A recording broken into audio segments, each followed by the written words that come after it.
Today I'm going to be giving you a few tips for how to make wax seals. So this is going to be a perfect video if you're a beginner and just learning how to make them. The first thing you'll want to do is actually heat up your glue gun. So I've had this plugged in for a little while.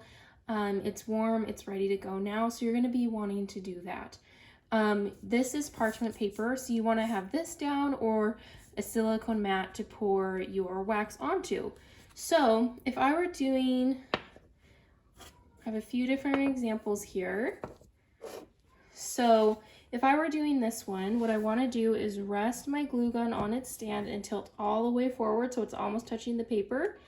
And I would just do one squeeze. One squeeze is the perfect amount for this 1-inch stamp. And then I'm just going to press it into the center and hold.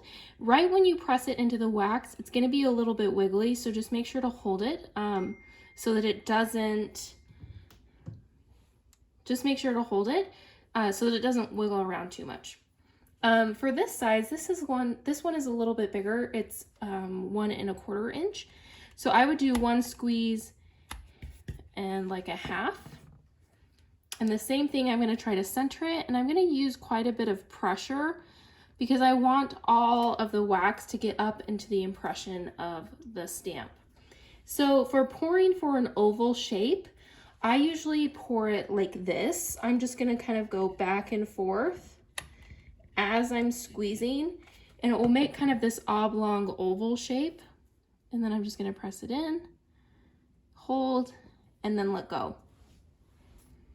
All right, it's been about 20-30 seconds. And so if it comes off the parchment paper, you know that it's done. You can feel the bottom. If it's not super hot, it's probably ready to come off, and it should come off really easily. And so look at this, a beautiful press. We've got a nice deep impression. We've got a nice flat area with all the blank part of the stamp. And so it looks great. Let's see how this one turned out. Same, looks really awesome. It's a little bit bigger. It's harder to get a more perfect circle with the larger sizes, just because there's more surface area of the stamp to cover the wax. But I think that one still looks good. And let's take a look at this one. Look at that, so cute. So the main things to remember, just make sure that your wax is hot enough. If it gets too hot, then you'll want to just unplug it and you can keep working.